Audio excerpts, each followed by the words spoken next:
Yang kami hormati Menteri Riset dan Teknologi, Kepala Badan Riset dan Inovasi Nasional, Bapak Bambang Brojonegoro.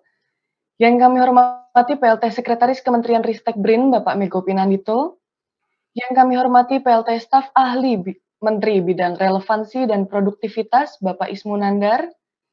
Yang kami hormati Guru Besar Kelompok Keahlian Geofisika Global Fakultas Teknik Pertambangan dan Perminyakan ITB, Bapak Sri Widiantoro. Yang kami hormati pakar geologi, gempa bumi, dan geotektonik LIPI, Bapak Dani Hilman. Yang kami hormati Bapak Abdul Muhari dari BNPB. Yang kami hormati Bapak Pepen Supendi dari BMKG. Yang kami hormati dosen dan peneliti dari ITB, Bapak Endra Gunawan.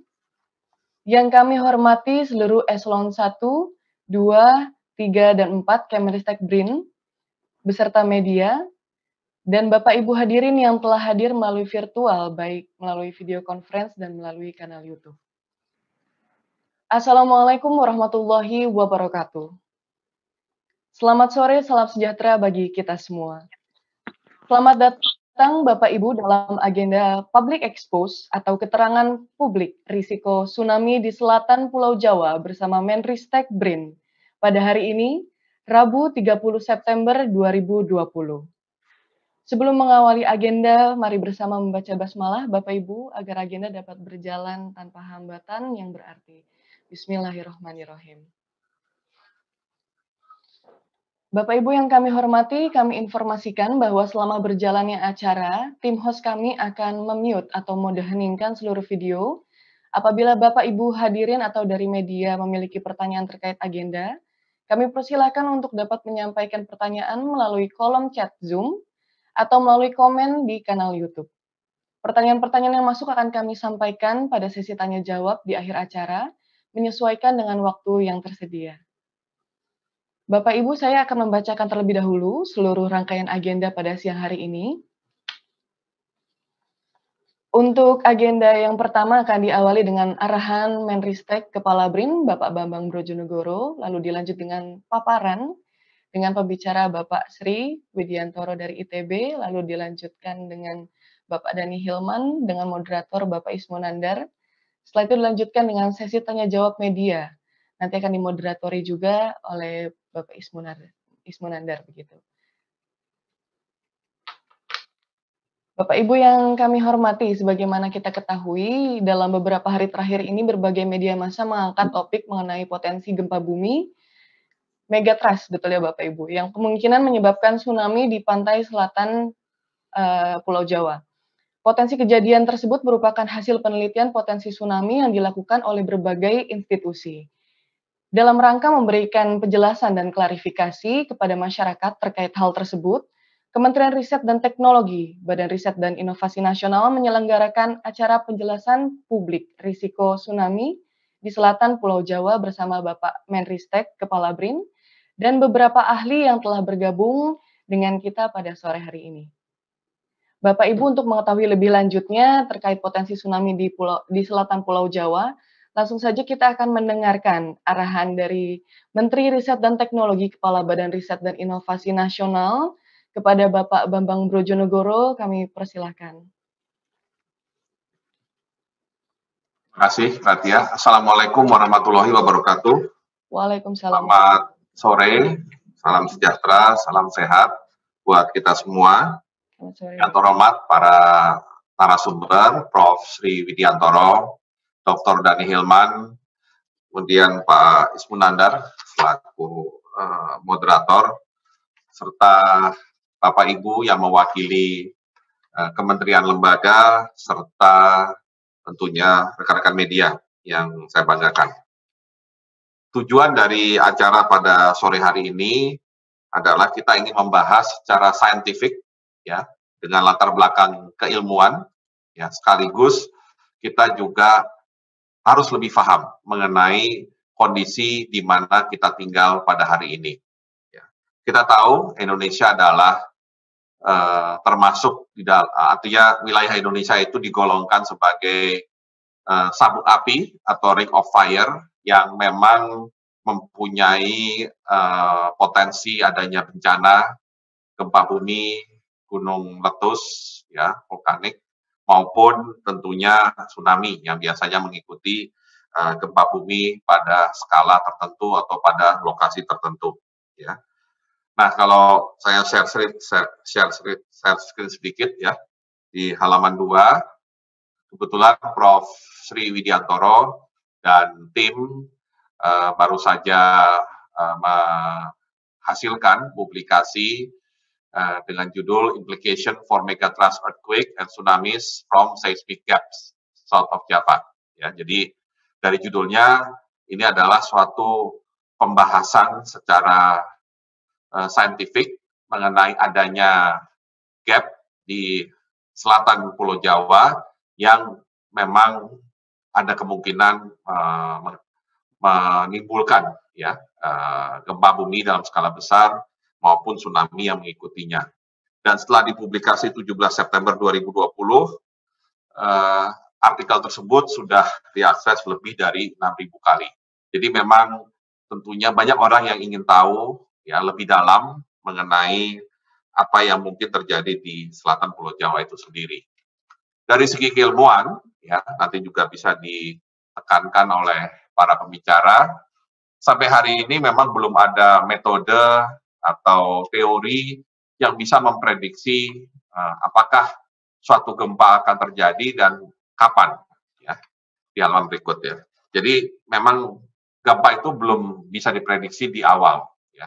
Sehingga riset yang dilakukan oleh Prof. Sri Widiantoro dan kawan-kawan itu adalah untuk lebih kita waspada atau lebih antisipatif terhadap kemungkinan bencana tersebut, ya. Dan tentunya maksud dari kegiatan siang sore hari ini tidak untuk menakut-nakuti masyarakat, dan saya minta juga kepada rekan-rekan media untuk nanti bisa menyampaikannya secara proporsional, ya, tidak untuk menimbulkan kepanikan yang berlebihan, tapi justru kita sebagai pemangku kepentingan harus berupaya untuk meningkatkan kesiapsiagaan, kewaspadaan di kalangan masyarakat itu sendiri, ya, dan mengedepankan usaha untuk mitigasi atau meredam sebesar mungkin dampak dari bencana yang barangkali suatu saat akan terjadi, ya. Jadi penting sekali untuk kita memahami bahwa yang dilakukan oleh Prof. Widiantoro dan kawan-kawan ini bukan memprediksi dan kemudian menimbulkan kepanikan yang berlebihan. Tetapi tulisan ini atau penelitian ini lebih mengedepankan bahwa kita harus antisipatif, kita harus selalu siap siaga, dan kita harus mengupayakan secara maksimal mitigasi bencana itu sendiri. Nah, seperti yang saya sampaikan tadi, kita ada di Ring of Fire, berarti memang daerah yang rentan terhadap gempa bumi, tsunami, gunung berapi, dan jangan lupa kita juga punya isu dengan bencana yang sifatnya hidrometeorologi, ya, baik itu banjir, ya, banjir dalam skala sedang, skala besar, ya, dan di berbagai daerah di Indonesia, baik di sepanjang aliran sungai maupun di daerah-daerah yang posisinya memang relatif rendah dibandingkan permukaan laut, misalkan. Belum lagi yang terkait hidrometeorologi, apakah itu tanah longsor, ya, kemudian gelombang ekstrim, cuaca ekstrim, dan yang tentunya harus selalu kita waspadai setiap tahun adalah kekeringan, khususnya untuk daerah pertanian dan kebakaran hutan, ya, terutama untuk daerah-daerah yang memang setiap tahun itu rentan terhadap potensi kebakaran hutan.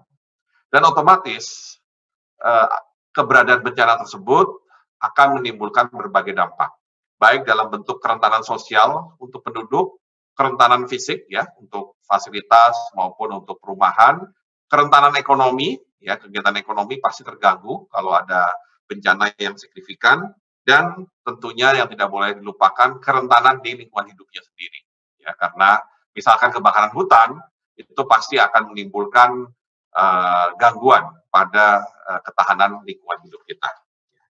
Nah, karenanya yang harus kita lakukan tadi yang seperti disampaikan, kita mengedepankan mitigasi bencana. Nah, apa yang kita perlukan dalam melakukan mitigasi bencana itu sendiri? Pertama, kita harus punya knowledge, information, ya, informasi, pengetahuan, ya, dan tentunya segala macam sejarah, wisdom, local wisdom yang kita tahu. Kadang-kadang kita menganggap, wah nggak ada tuh ceritanya mengenai gempa. Padahal sejarah itu bisa mengajarkan kepada kita bahwa entah ratusan tahun yang lalu di suatu tempat itu pernah terjadi apakah gempa, apakah tsunami, ya, yang kemudian bisa mengubah peradaban juga. Jadi artinya tidak ada alasan untuk mengatakan bahwa tidak ada dasar untuk kita melihat suatu daerah itu potensi gempa atau tidak, ya, karena ada sejarahnya dan otomatis juga ada pendekatan saintifik, yaitu penelitian mengenai keberadaan daerah-daerah yang barangkali bisa menimbulkan gempa. Ya, contohnya penelitian mengenai sesar, ya, begitu banyak sesar, ya, potongan yang ada di Indonesia, dan beberapa itu harus dicek apakah masih aktif atau tidak, dan kalau aktif bagaimana kira-kira dampaknya, ya. Tentunya itu harus kita pelajari, ya, sedetail mungkin. Penelitiannya juga harus didukung semaksimal mungkin supaya tidak ada yang namanya absence of knowledge, ya. Knowledge itu kalau bisa 100% itu bisa kita akses, ya. Nah, tentunya di satu sisi juga harus ada tingkat kewaspadaan, kesiapsiagaan. Kenapa? Karena kalau kita menganggap enteng, ya, potensi gempa dengan mengatakan, gempanya itu 100 tahunan atau gempanya 300 tahunan, berarti kita tidak peduli, itu akan mengarah kepada negligence, ya. Dan negligence ini yang kadang-kadang bisa fatal, menyebabkan terjadinya bencana dengan korban yang besar, ya. Dan ini tidak boleh kita ulang, ya. Termasuk misalkan kalau suatu daerah pernah terkena tsunami atau terkena gempa, kemudian ada likuifaksi, misalkan seperti di Palu, ya, atau daerah seperti di pinggir pantai di Aceh yang waktu itu tersapu oleh tsunami, maka seharusnya mitigasi bencana berikutnya adalah bagaimana agar tidak ada orang yang bermukim di daerah-daerah yang rawan tersebut, ya, baik rawan likuifaksi, rawan longsor misalkan, maupun rawan terhadap terjangan tsunami. Nah, jadi intinya kita tidak boleh mengabaikan segala hal yang penting untuk kita mengantisipasi terjadinya bencana. Jadi intinya mitigasi itu adalah bagaimana kita mendapatkan knowledge yang utuh, knowledge yang lengkap, dan selalu dengan kesiapsiagaan. Dan sebaliknya kalau kita tidak mempunyai informasi yang cukup, tidak punya pengetahuan yang cukup, dan bersifat seenaknya, ya, mengabaikan, maka otomatis disaster tentunya atau bencana akan mengganggu kita semua, ya. Dan sekali lagi kita sudah tahu bagaimana potensi bahaya dari bencana itu sendiri, dan tentunya dari pihak kami di Kemenristek BRIN, bagaimana teknologi bisa menjawab berbagai hal, termasuk dampak perubahan lingkungan, termasuk perubahan iklim, ya.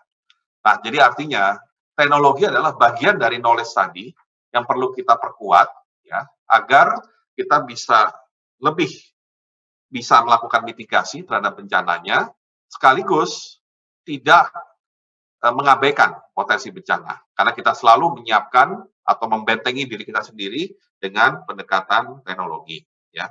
Nah, disitulah peran sentral kementerian kami di halaman berikut, yaitu membangun kapasitas sains dan teknologi kebencanaan, termasuk untuk penyiapan SDM, penyediaan sarana dan prasarana riset, serta penyelenggaraan riset di bidang kebencanaan.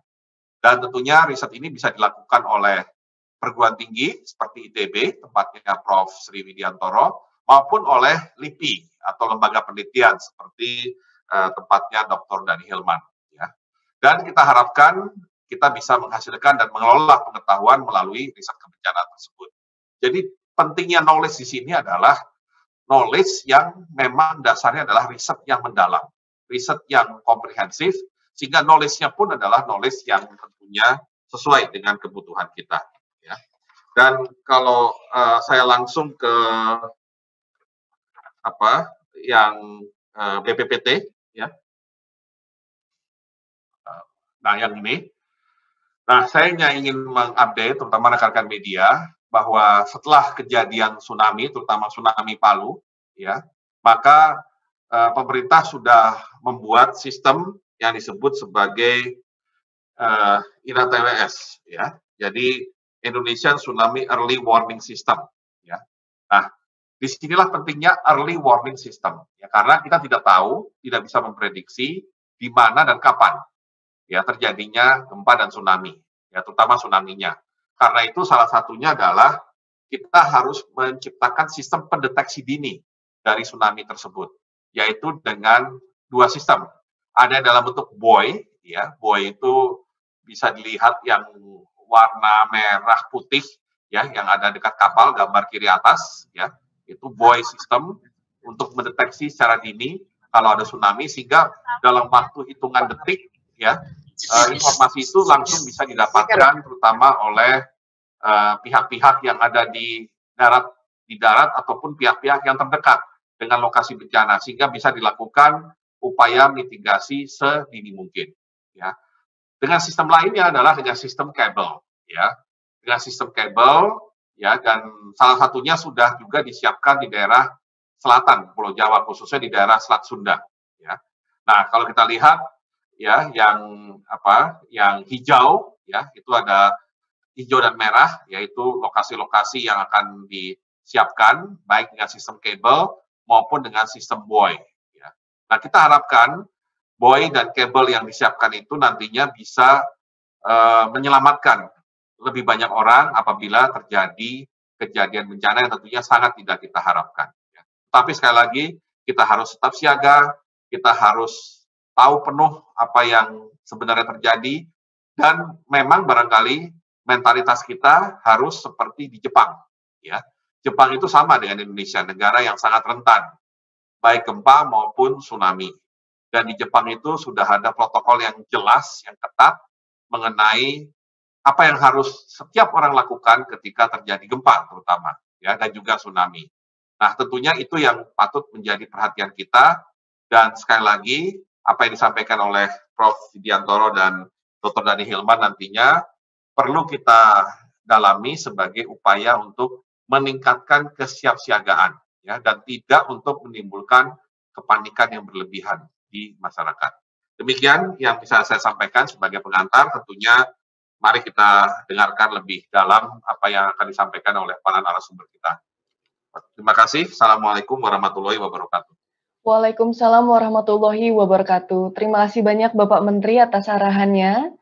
Berikutnya Bapak Ibu, kita akan mendengarkan langsung pemaparan atau penjelasan terkait hasil penelitian potensi tsunami dari para ahli dengan pembicara Bapak Sri Widiantoro selaku Guru Besar Kelompok Keahlian Geofisika Global Fakultas Teknik Pertambangan dan Perminyakan ITB, serta dengan penanggap yaitu Bapak Dhani Hilman selaku pakar geologi gempa bumi dan geotektonik LIPI.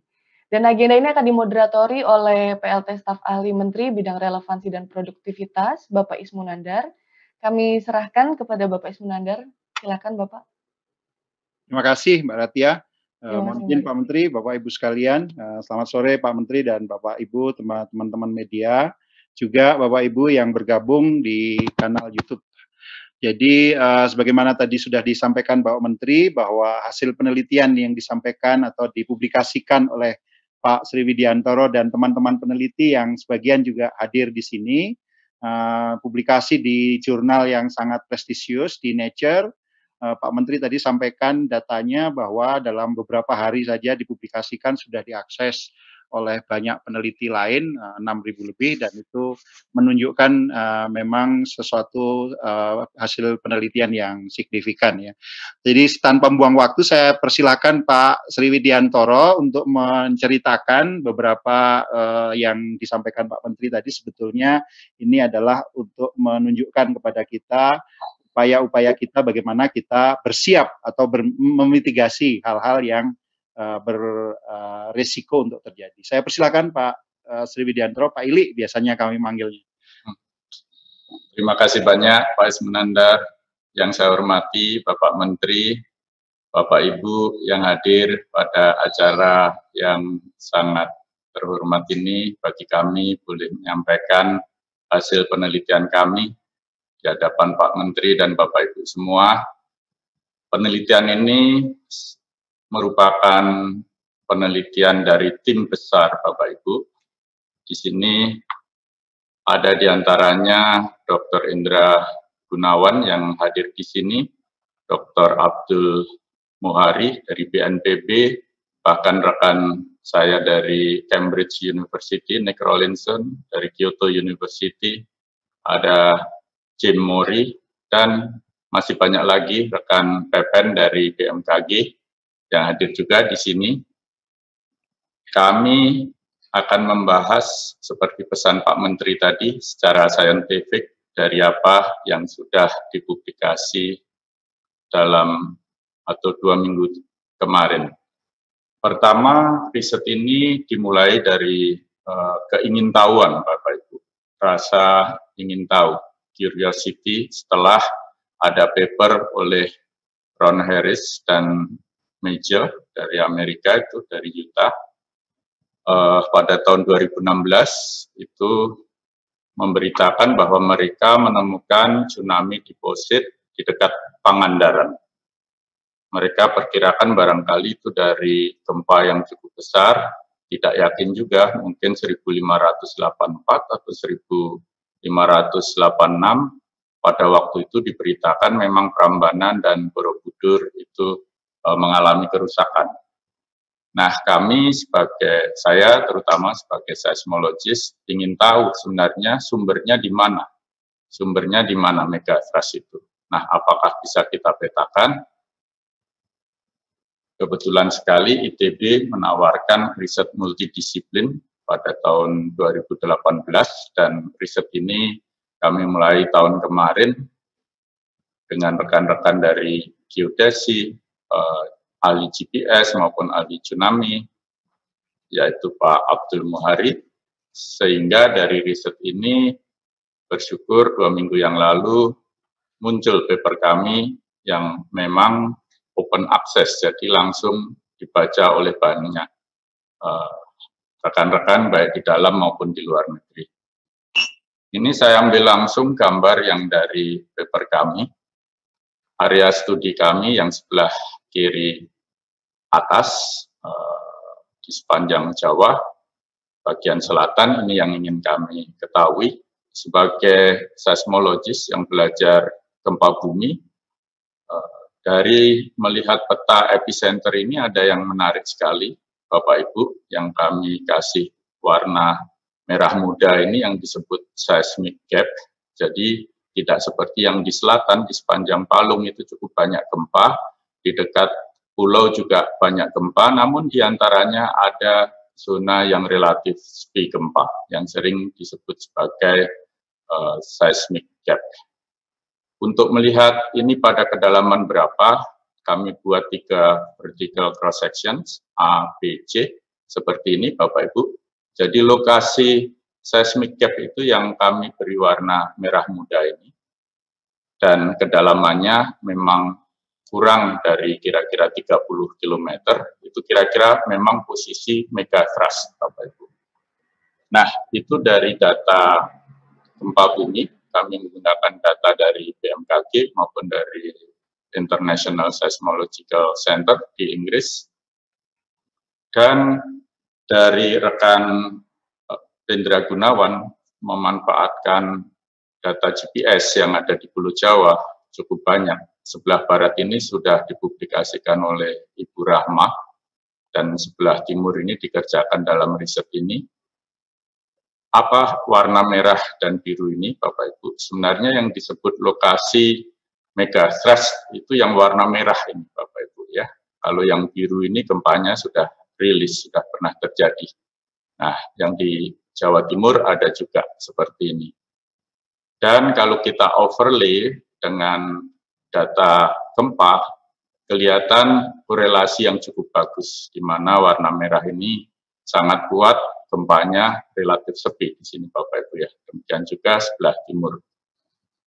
Nah, saya coba membuat kartun Bapak Ibu 3 dimensi agar bisa menjelaskan sebenarnya seperti apa posisinya di mana, kenapa ada seismic gap seperti itu.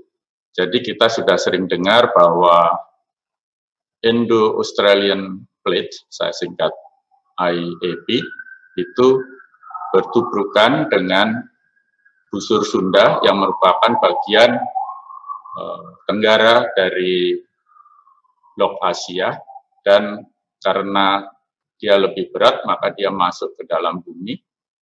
Ini saya gambarkan secara 3 dimensi, dan seismic gap yang ada sekarang ini yang warna merah ini, Bapak Ibu, warna merah ini. Ada yang menginterpretasikan barangkali ini berasosiasi adanya Ru Rise di sebelah sini. Ini saya sebut West Java Rise ada di sebelah sini. Sehingga ada area yang mengalami locking atau terkunci. Mestinya bergerak tetapi dia terkunci. Nah, kalau terkunci itu yang menyebabkan akumulasi energi, dan kalau energinya sudah besar, kuncinya sudah tidak kuat, maka akan lepas. Di situ terjadi gempa megathrust, Bapak Ibu. Ini yang sering muncul di mass media. Jadi dengan model yang diturunkan dari GPS tadi, Pak Abdul Muhari dari BNPB, tim riset kami, anggota tim riset kami melakukan simulasi. Yang dilakukan sebenarnya banyak sekali, Bapak Ibu. Nanti Pak Abdul Muhari akan menceritakan, tidak hanya 3 skenario seperti yang ada di dalam paper itu, karena paper kan harus terbatas, dipilih yang paling representatif, Bapak Ibu ya. Bahkan untuk keperluan mitigasi ditampilkan yang worst case atau worst case scenario itu, Bapak Ibu. Jadi untuk di sebelah barat, setelah disimulasikan secara selama 5 jam, kita mendapatkan tinggi tsunami di pantai sepanjang Jawa bagian selatan seperti ini, Bapak Ibu. Ini yang sering diberitakan. Sebenarnya yang tepat maksimum 20 meter di posisi ini, Bapak Ibu. Kalau kita lihat semakin ke timur, semakin kecil karena sumbernya di sebelah barat. Ini skenario pertama yang kami tampilkan di dalam paper kami. Skenario kedua bagaimana? Kalau bagian timur yang pecah, apa yang terjadi? Kita lihat tinggi tsunami di sebelah timur tentu lebih tinggi dari sebelah barat, karena yang pecah sebelah timur. Nah, bagaimana worst case scenario yang dilakukan? Seperti ini, Bapak Ibu. Jadi, sumber yang di sebelah barat dan sebelah timur itu pecah bersamaan. Maka terjadilah 20 meter di sebelah barat, 12 meter di sebelah timur, dan diantaranya itu menjadi lebih tinggi atau rata-ratanya mencapai kira-kira 4,5 sampai 5 meter. Nah, ini sebenarnya yang menjadi pemberitaan belakangan ini. Jadi sebenarnya risetnya sangat multidisiplin, namun ujungnya memang suatu skenario dari bagaimana kalau megathrust itu terjadi, megathrust earthquake. Nah, inilah worst case skenario. Tapi tentu banyak skenario lain, Bapak Ibu, banyak skenario lain. Pak Abdul Muhari melakukan, saya tahu, puluhan, mungkin malah 100 skenario. Tapi sekali lagi untuk usaha mitigasi ditampilkan worst case skenario seperti ini. Saya tidak mengambil waktu banyak-banyak. Saya kembalikan kepada Pak Ismunandar. Terima kasih, Pak Ismunandar. Terima kasih Pak Ili atas paparannya. Saya persilakan sekarang Pak Dani sebagai ahli geoteknologi dari LIPI untuk memberikan tanggapan. Ini sekaligus juga kepala dari Pusat Studi Gempa Bumi Nasional. Silakan Pak Dani, saya persilakan. Terima kasih Pak Ismunandar. Selamat sore Pak Menteri, rekan-rekan semua yang hadir. Assalamualaikum warahmatullahi wabarakatuh. Perkenalkan saya mau share screen ya, ada beberapa slide barangkali. Jadi selain untuk menanggapi isu atau hasil riset yang disampaikan oleh Pak Elik ini, barangkali ada baiknya juga memberikan background yang lebih luas gitu ya. Saya akan mulai share screen sekarang.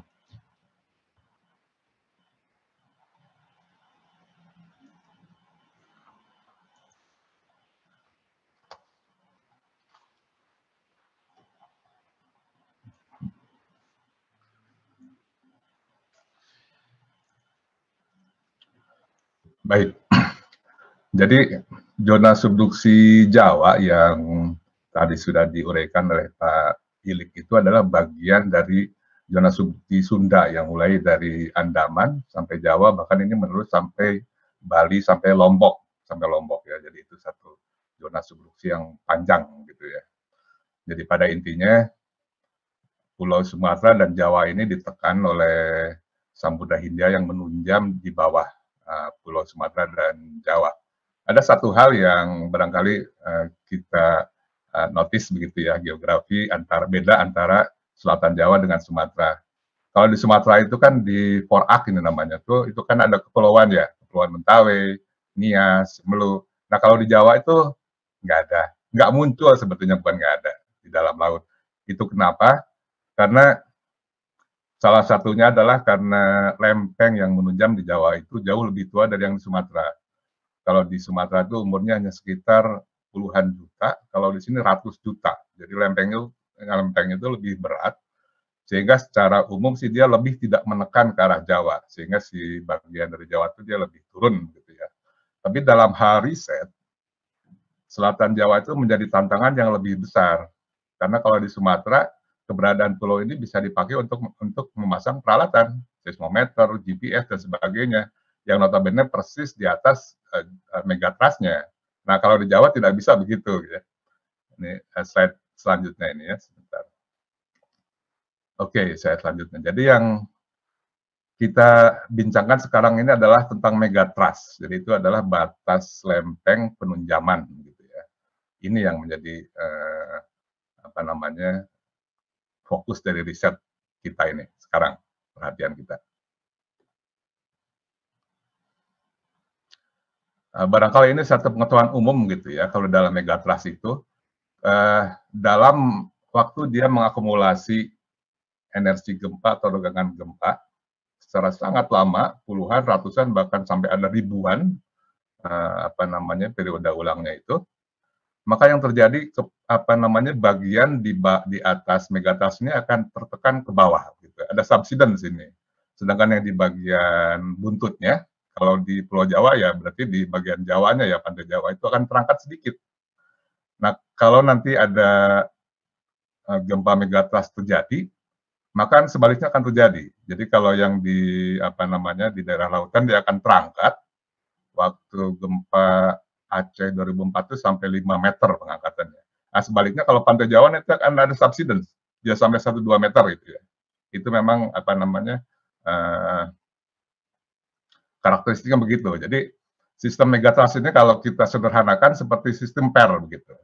Jadi penunjaman lempeng itu dia akan menekan per pelan-pelan sekali, kata Pak Ilik tadi, terkunci sampai kunciannya tidak bisa menahan lagi kekuatan yang tersimpan di sini, regangan, maka akan segera dilepaskan tiba-tiba. Nah ini yang menyebabkan gempa itu, ketika si lempengnya sudah tidak bisa menahan. Pak Dhani kayaknya slide-nya belum jalan ya? Oh begitu ya Pak? Ya, karena mungkin Bapak tidak screen yang full screen itu loh. Mungkin ditampilkan full screen. Terima kasih. Full screen ini Pak. Sekarang kelihatan nggak Pak ya? Belum, masih slide pertama Pak. Oh.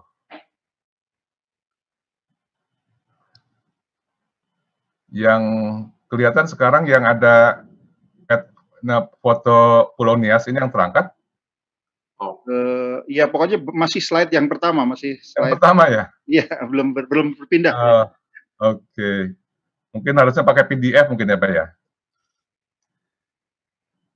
Biasanya kalau di view full screen biasanya jalan Pak. Mohon. Full screen ini.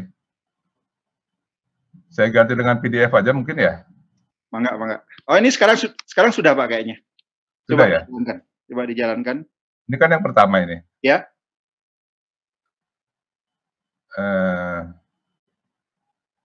Ya, ini sudah jalan sekarang. Sudah jalan sekarang ya? Ya. Oke. Ini memang kelihatannya agak macet di saya juga ini.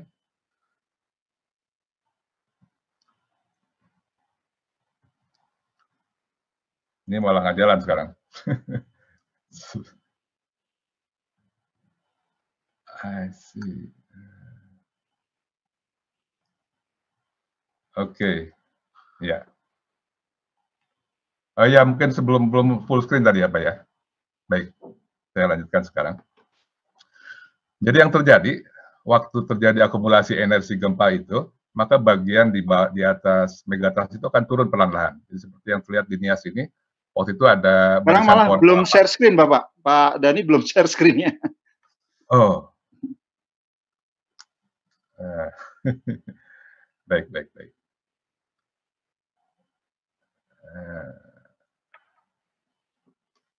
Saya belum share screen sebentar.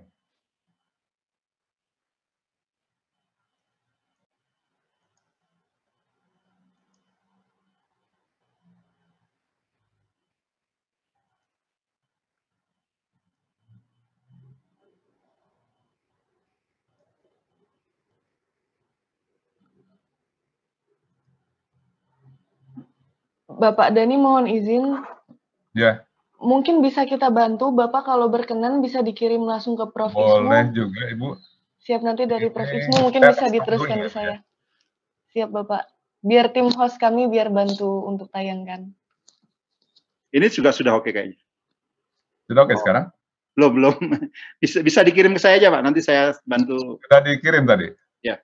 Ke siapa ya, Pak? Ke saya saja, nanti saya teruskan ke host, Pak. Ke Pak Dadan tadi ya? Oh ya, Pak Dadan, silakan Pak Dadan. Sekarang dia belum ada ya? Di Pak Dadan ya. Sudah Pak, ini sekarang sudah ada di screen. Iya, ini sudah ditayangkan Pak. Iya, tapi ini kok nggak jalan ya? Nggak, Bapak lihat di screen aja. Mungkin kita sudah ditayangkan ini oleh host. Oke, saya stop aja ya Pak ya, yang saya. Punya ya, Bapak di stop saja Pak, sudah ya. Dengan host.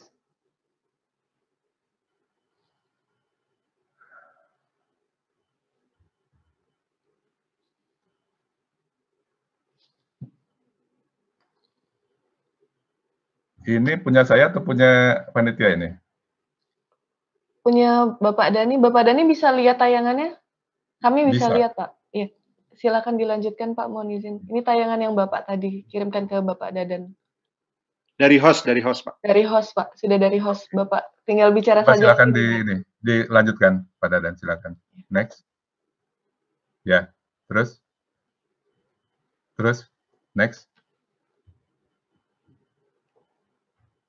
Sebelumnya.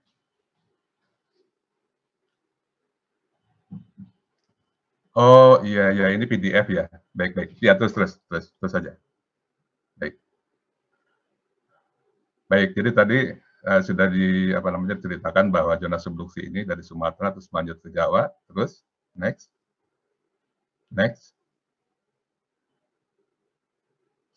Nah bedanya sebelumnya Pak, ya.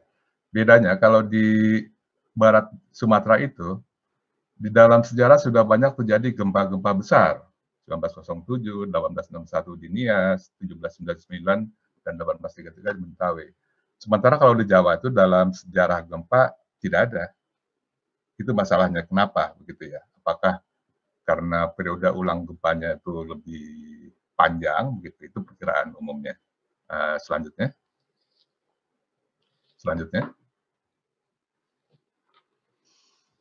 Di Sumatera pun sudah dilakukan penelitian yang seperti Pak Elik tadi dari GPS ya. Jadi kita juga sudah tahu di mana ada slip defisit. Jadi yang merah di sini sama dengan yang tadi yang merah di Jawa itu. Nah ini kita lakukan sebelum 2004 sebetulnya. Jadi kita sudah tahu mana wilayah yang potensial. Tapi waktu itu kan kita tidak bisa melakukan penelitian di Aceh ya. Jadi di Aceh masih kosong.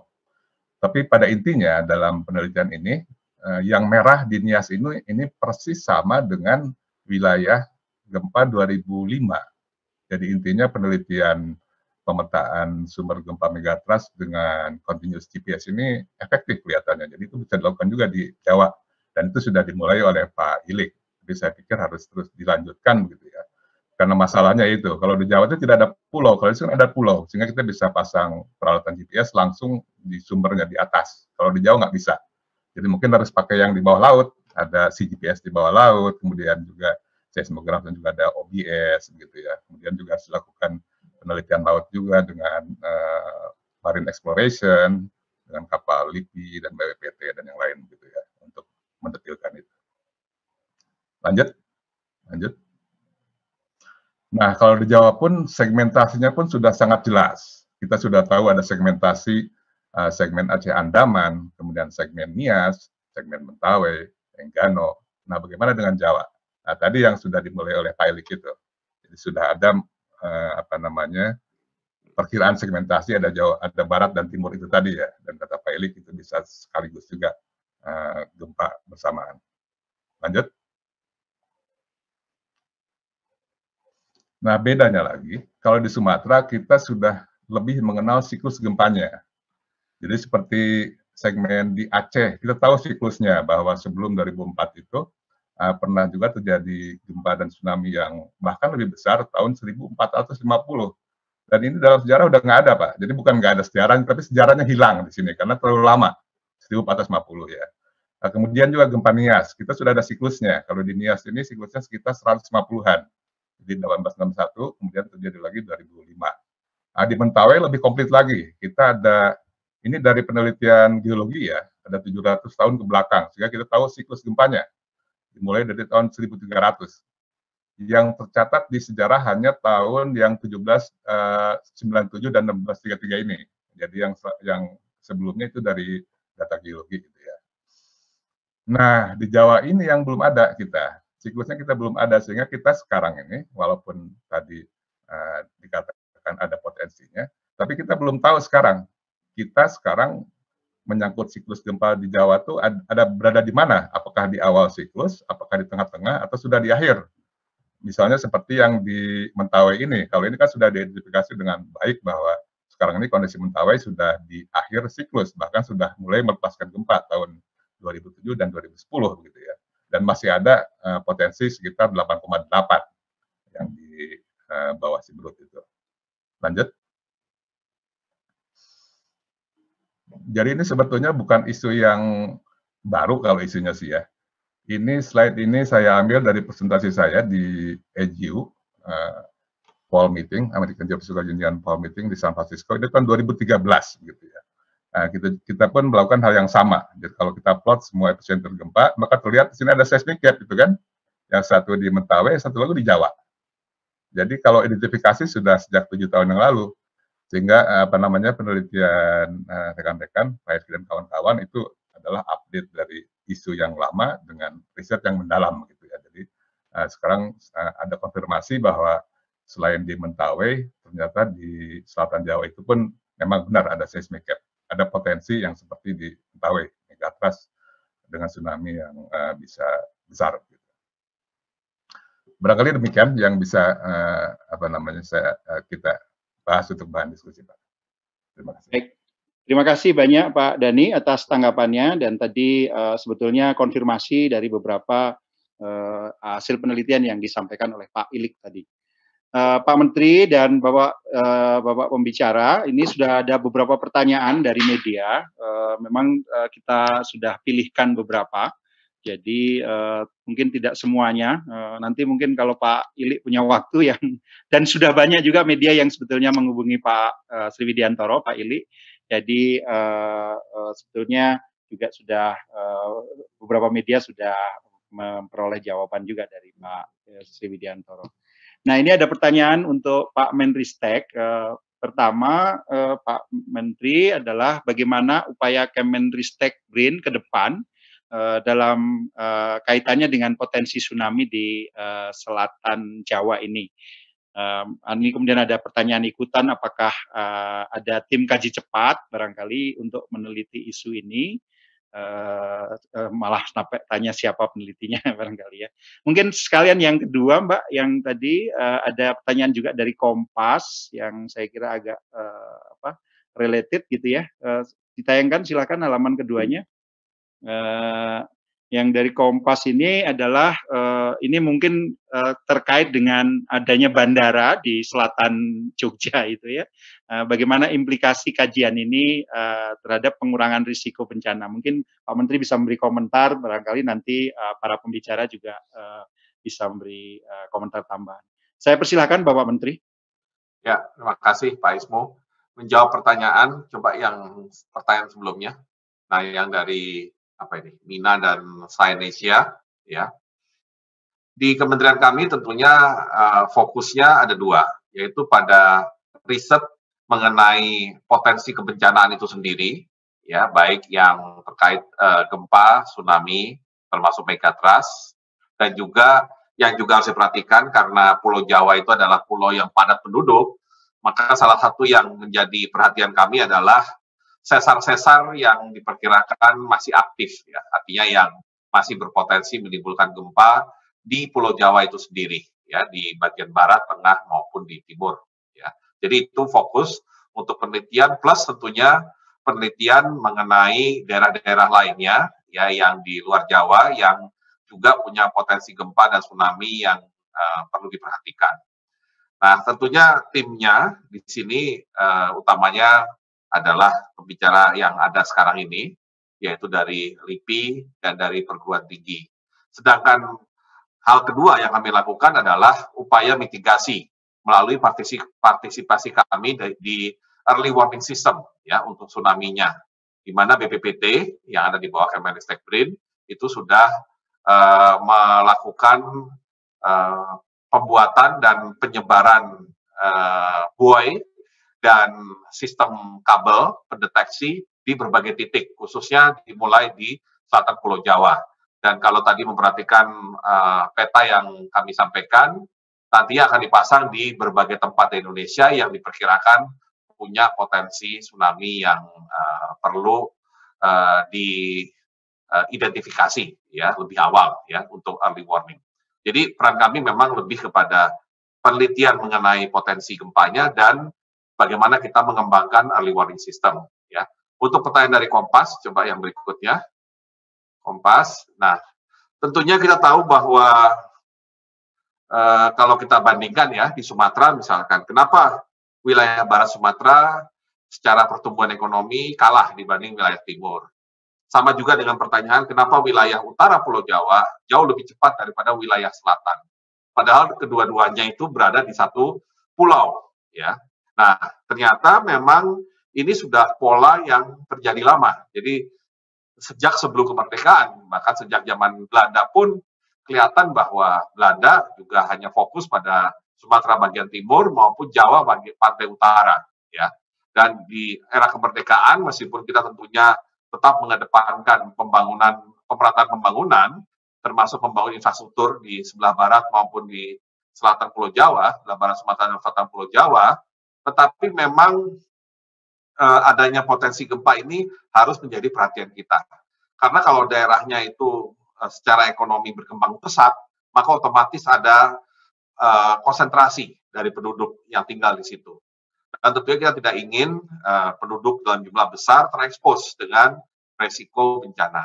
Nah, karenanya pembangunan baik di barat Sumatera maupun di selatan Pulau Jawa harus dilakukan secara lebih hati-hati dan dengan ekstra proteksi. Contohnya tadi misalkan Bandara Kulon Progo, ya, bandara baru di Yogyakarta, yang menurut penjelasan dari Angkasa Pura itu sudah didesain pertama untuk gempa kalau tidak salah dengan kekuatan yang sangat tinggi, ya, di atas 7 atau di atas 7 kalau nggak salah. Jadi artinya didesain agar kuat terhadap gempa yang skala besar dan sudah didesain pula di gedung terminalnya sehingga kalau ada tsunami misalkan, maka sudah ada cara bagaimana mitigasi terhadap resiko tsunami itu sendiri di wilayah Bandara Kulon Progo. Jadi kuncinya adalah kita tetap bisa membangun, tetapi mungkin dengan tingkat kecepatan yang tidak sama dengan daerah seperti pantai utara Pulau Jawa maupun pantai timur Sumatera, dan harus dengan ekstra proteksi, ya, dari segi bangunannya, dari segi misalkan perhatian terhadap potensi gempanya sendiri. Demikian mungkin. Terima kasih Pak Menteri. Mungkin untuk para pembicara sekalian aja nanti saya minta tolong ditampilkan yang pertanyaan, walaupun tadi Pak Menteri sudah menyampaikan, ya, dari kedaulatan rakyat ini pertanyaannya menarik. Ya. Tadi Pak Menteri sudah sampaikan, tapi barangkali nanti para ahlinya bisa ikut menambahkan. kapan kira-kira prediksi? Wah ini teman-teman media sering minta kapan ya bisa. Tadi Pak Menteri sudah menyampaikan bahwa secara saintifik sampai sekarang belum ada. Tapi barangkali ahlinya ini bisa berkomentar. Saya minta Pak Ili dulu, barangkali nanti Pak Dhani atau para peneliti yang lain dalam tim ini bisa menambahkan gitu. Saya persilakan Pak Ili. Terima kasih Pak Ismu.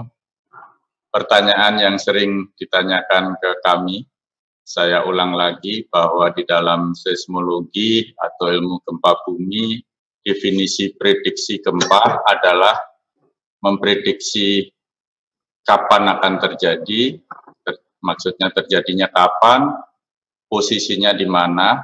Posisi itu tidak hanya koordinat tetapi juga kedalamannya berapa dan magnitudonya berapa. Karena kalau magnitudonya taruhlah 9, tapi kedalamannya 600 km, ya itu efek di permukaan tidak akan besar. Jadi dengan definisi seperti itu sangat sulit. Tadi Pak Menteri malah sudah memaparkan paper yang publish di Science itu. Science itu impact factor-nya 41, Bapak Ibu. Itu Profesor Bob Keller, kebetulan saya kenal baik dari Tokyo University. Judul papernya saja, Earthquakes Cannot Be Predicted. Saya sangat memahami itu karena definisi prediksinya sangat ketat. Kapan, di mana, seberapa dalam, dan seberapa besar. Oleh sebab itu, sampai sekarang belum bisa diprediksi. Bagaimana dengan tsunami? Kalau tsunami bisa dibuat berbagai skenario. Seperti tadi kami tampilkan 3 skenario, pecah di barat, pecah di timur, pecah bersama-sama. Tapi skenario itu bisa ratusan bahkan ribuan Bapak Ibu. Nanti lebih cocok kalau yang tsunami ini Dr. Abdul Muhari yang menjawab. Silahkan. Terima kasih Pak Ismu. Pak Muhari mau menambahkan, silakan. Atau Pak Dhani dulu. Pak Dhani silakan menambahkan. Baru nanti Pak Muhari. Saya silakan Pak Dhani. Kalau mungkin yang lebih tepatnya bukan kapan terjadi. Kalau kapan terjadi sudah jelas tadi ya, tidak mungkin. Malah yang saya ingin tahu sekarang itu kapan pernah terjadi yang besar. Itu kita belum tahu ya Pak Ilik ya. Jadi yang tadi di papernya Ron Harris itu dibilang paling tidak selama 160 tahun ke belakang belum pernah ada gempa dan tsunami besar di selatan Jawa. Bahkan saya lihat di sejarah itu sampai 700, 1600 nggak ada juga gitu. Jadi masih misteri kalau buat kami ini, kapan terakhir.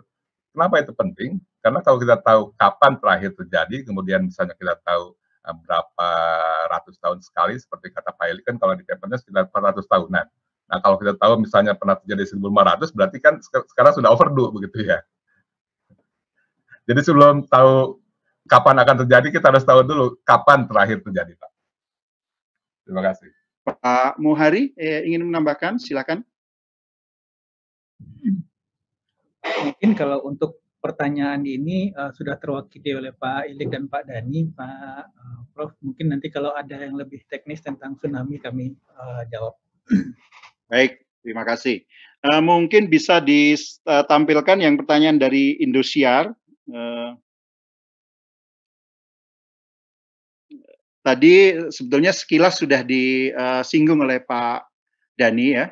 Jadi selain pantai selatan Jawa, wilayah mana lagi yang mempunyai karakteristik seperti pantai selatan Jawa dengan potensi tsunami yang tinggi? Barangkali nggak tahu, ini mau dimulai dari Pak Dhani tadi, elaborasi yang daerah Mentawai atau yang lain barangkali. Pak Ahmad ya. Silakan. Pak siapa Pak? Mohon maaf.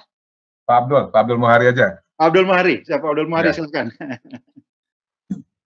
Terima kasih Pak Rais.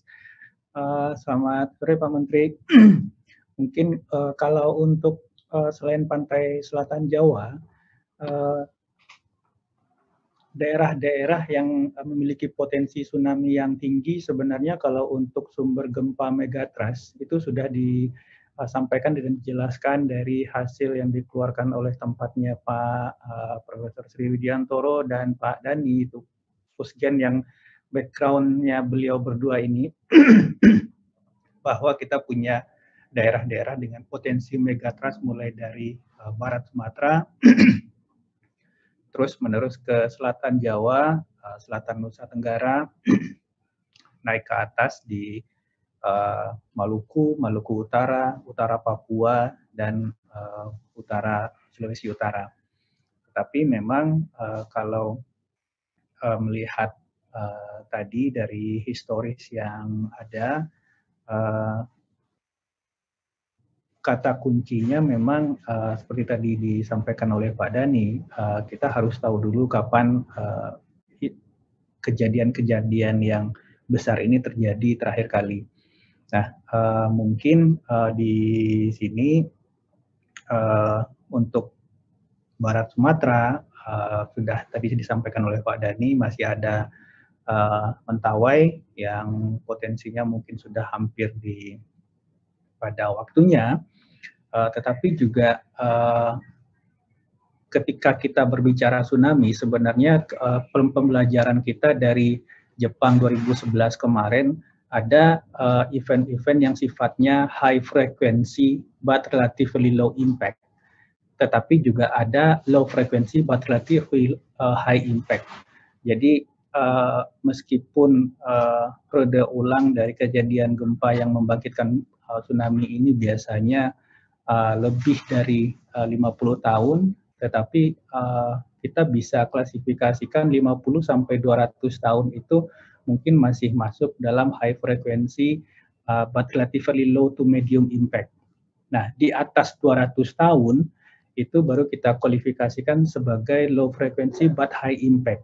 Nah, ini yang sebenarnya perlu kita mapping dengan lebih teliti lagi, karena jejak rekam kejadian ke belakang itu mungkin kita tidak se-advance Jepang, sehingga case-case yang tadi Pak Dhani bilang, kapan terakhir terjadinya yang mungkin lompatannya, periode ulangnya di atas 500 tahun atau di atas, mungkin di atas 1000 tahun, seperti case 2011 di Jepang kemarin yang ternyata itu periode ulangnya di atas 800 tahun. Jadi hal-hal ini masih perlu kita lakukan. Saat paper tentang tsunami Jawa ini tentu baru merupakan pembuka tabirnya yang harus kita kontinukan, yang harus kita ikuti dengan serangkaian riset-riset berikutnya. Demikian, Pak. Baik, terima kasih Pak Muhari. Ini ada pertanyaan baru dari Citra, Medcom, kemudian dari Waspada, yang intinya sebetulnya mirip, di chat baru saja ditambahkan, itu terkait apakah bisa ciri-ciri kalau seandainya pasca gempa akan terjadi tsunami. Nggak tahu ini siapa ya, para peneliti yang bisa memberi komentar. Kemudian ini ada pertanyaan yang mirip juga, di UGM pernah dikembangkan sistem prediksi gempa yang bias, yang bisa mendeteksi H-3 gempa katanya. Nah, ini mohon komentar juga ini, Pak. Siapa yang mau komentar dulu ini yang prediksi H-3 gitu? Pak Ili barangkali atau Pak Dhani ini senyum-senyum ini. Padahal tadi kan sudah garis bawahnya tidak bisa gitu ya, sampai sekarang belum ada yang bisa memprediksi. Silakan Pak Ili itu. Saya persilahkan Pak Indra tadi menyiapkan. Pak Indra, silakan. Baik, terima kasih Pak. Selamat sore Pak Menteri, selamat sore Bapak Ibu sekalian. Izinkan saya untuk mencoba menjawab pertanyaan ini terkait dengan prediksi earthquake H-3 begitu ya. Nah, mungkin kita harus kalau dalam hal riset kita harus lihat kembali usaha yang sudah dilakukan untuk melakukan earthquake prediction ini. Jadi sebenarnya terkait dengan penggunaan radon untuk earthquake prediction itu sudah dilakukan oleh peneliti-peneliti di luar negeri dari tahun 70 hingga 90-an. Itu kita bisa trace back hasil risetnya gitu. Hingga directly to conclusion di tahun 2000-an itu ada satu peneliti yang meneliti hal itu, menyampaikan bahwa penggunaan radon untuk earthquake prediction itu ambigu, kurang lebih seperti itu. Jadi tidak bisa mendefine dengan jelas apa yang tadi disampaikan oleh Profesor Sriwidiantoro, tiga hal utama untuk mendefine sesuatu earthquake, untuk memprediksi suatu earthquake tadi tidak bisa tercapai oleh penggunaan radon. Itu yang dipublikasikan di tahun 2000-an terkait hasil itu. Demikian mungkin dari saya, Pak. Jadi kesimpulannya sampai sekarang belum ada, Pak, ya?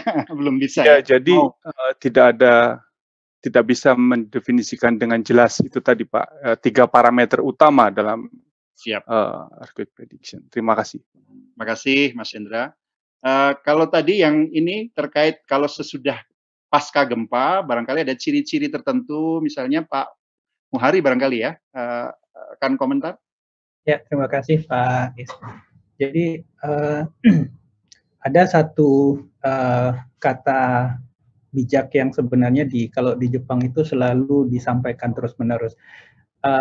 Every tsunami has its own uniqueness, Pak.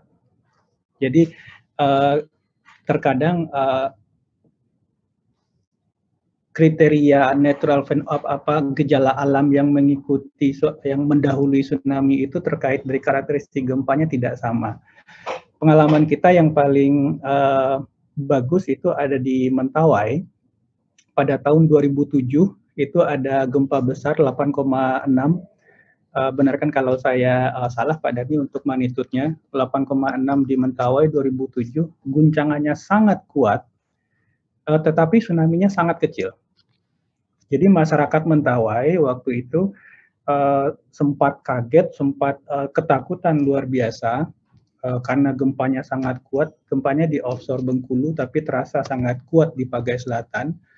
Tetapi tsunami-nya tidak, bahkan hitungannya cuma 5 sampai 15 cm. Tetapi berikutnya tahun 2010 mekanismenya berbeda. Kita punya di 2010 itu tsunami earthquake namanya. Jadi energi yang lepas itu persis sudah di daerah pertemuan lempeng sehingga goncangannya tidak terasa oleh masyarakat. Nah, karena masyarakat punya experience langsung 3 tahun yang lalu bahwa gempa kuat saja tidak muncul tsunami, ini hanya gempa lemah. Tetapi tiba-tiba kemudian 8 menit kemudian tsunami 12-15 meter menghantam mereka. Jadi kita tidak bisa mengkarakteristik secara definite, secara pasti bahwa gempa seperti ini akan diikuti oleh tsunami atau tsunami pasti akan diikuti oleh gempa, pasti akan mengikuti gempa seperti A, B, C, tidak bisa. Cuman ada satu mungkin hal yang bisa kita sampaikan kepada masyarakat, biasanya gempa yang diikuti oleh tsunami itu pelepasan energinya agak lama. Jadi kita mungkin bisa sampaikan ke masyarakat sebagai kesiapsiagaan jika masyarakat merasakan guncangan gempa, apakah itu lemah atau itu keras, tapi guncangannya berasa menerus lebih dari 20 detik, itu adalah saat yang tepat untuk memulai evakuasi. Mungkin begitu singkatnya, Pak. Baik, terima kasih sekali Pak Muhari. Mungkin bisa ditampilkan yang terakhir di pertanyaan untuk barangkali nanti Pak Ili atau Pak Dani bisa beri komentar. Ini pertanyaannya dari Fajar. Nah, kalau Fajar karena Koran Makassar ini concernnya apakah di Selat Makassar ini Pak Ili. Jadi ada pertanyaan dari berbagai referensi, apakah itu resiko di Jawa cukup banyak atau cukup besar. Nah, bagaimana dengan di Selat Makassar ya? Dan bagaimana dengan rencana relokasi ibu kota negara kita ke Kalimantan Timur? Siapa yang mau komentar ini? Saya sedikit, monggo. Kebetulan kami punya riset dengan Cambridge University di Selat Makassar. Terima kasih Pak Menteri, terima kasih Ristek yang mendukung kami. Jadi kami tahun kemarin pasang 27 ocean bottom seismometers di Selat Makassar, Bapak Ibu. Dan itu kedalamannya paling dangkal kami install itu 2000 meter. Paling dalam ada yang sampai 5500 meter, Bapak Ibu. Setelah 10 bulan kami akan ambil. Nah, itu jatuh bulan Juni kemarin. Tapi kita tahu kondisinya sedang ada pandemi COVID-19. Jadi mundur, Agustus kemarin baru bisa kami ambil, Bapak Ibu. Dari 27 itu yang berhasil diangkat hanya 11. Hanya 11. Jadi 16 hilang. Terus beberapa hari kemudian, syukur ada nelayan yang menemukan 1. Ya, jadi ketemu 12. Yang 15 barangkali masih di bawah sana, Bapak Ibu. Dan sudah tidak bisa diambil lewat 1 tahun, baterinya pasti sudah mati. Ya. Nah, itu susahnya melakukan riset di laut, tetapi itu kami lakukan dengan kolaborasi dengan Cambridge University dan China Academy of Sciences.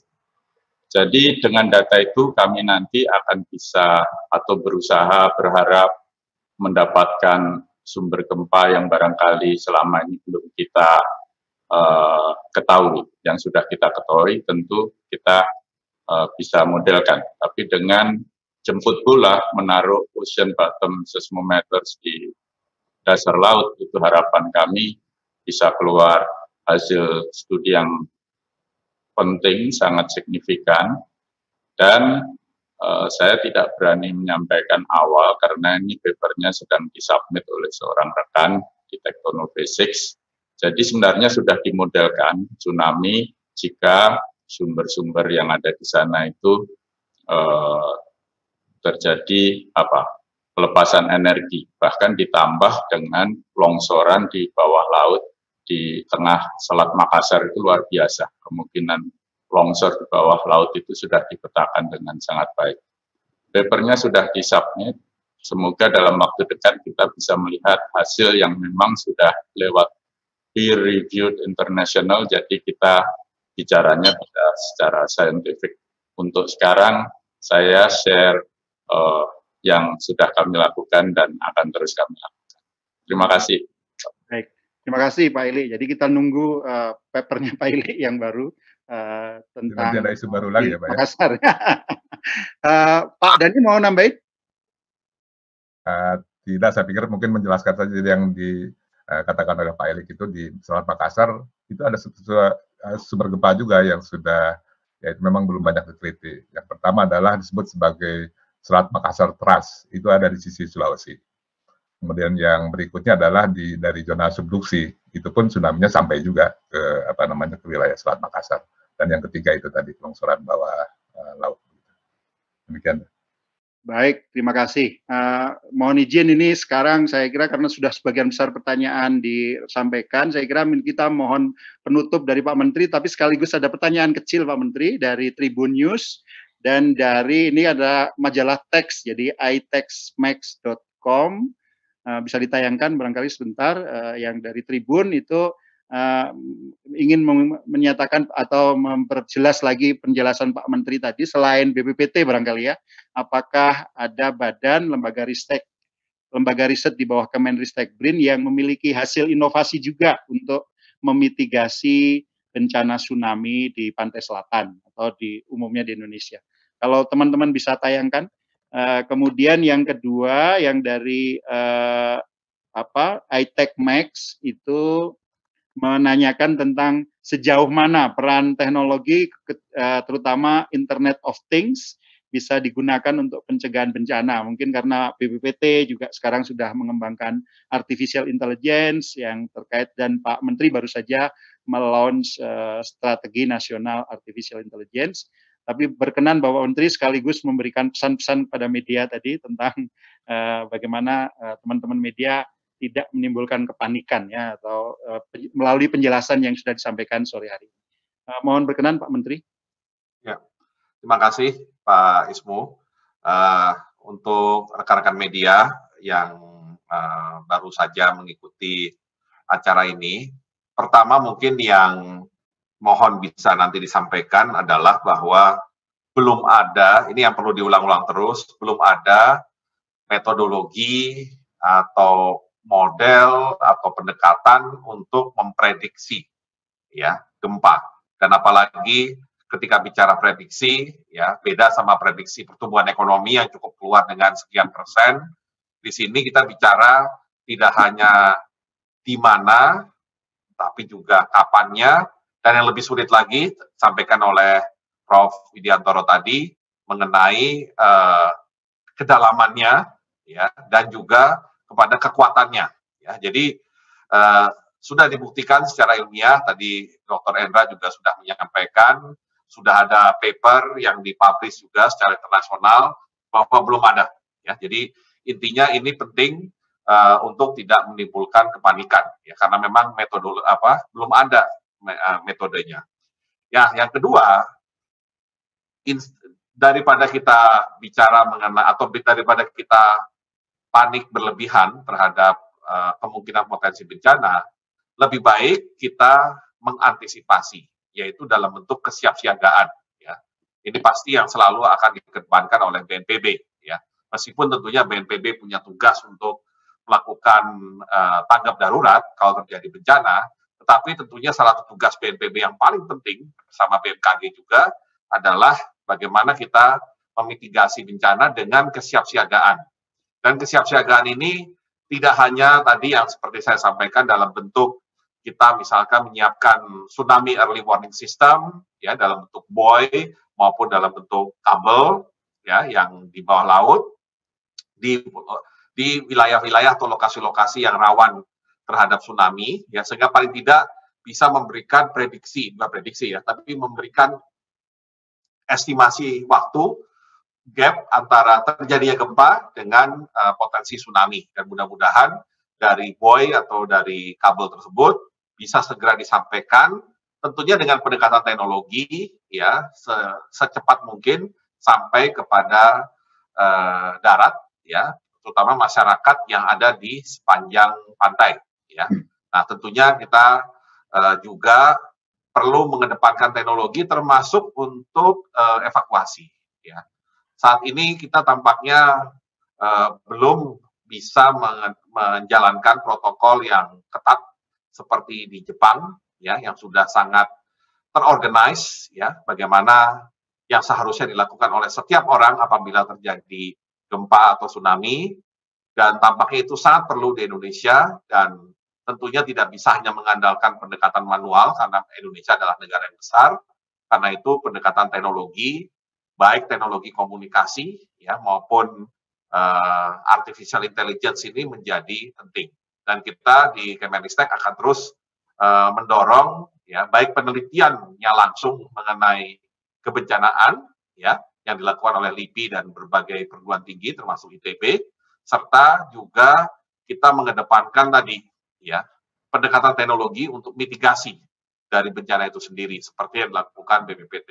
Nah, itulah yang menjadi peran kami, dan sekaligus juga kami menginginkan ada komunikasi publik yang baik, ya, antara hasil penelitian dengan konsumsi di masyarakat. Ya, tentunya kita harapkan masyarakat, ya, untuk lebih mengerti tujuan dari suatu publikasi akademik, ya, di mana publikasi akademik itu tadi ingin menciptakan atau memberikan knowledge yang sebesar-besarnya, seluas-luasnya, ya, sehingga dengan knowledge yang lengkap kita juga tidak abai, ya, kita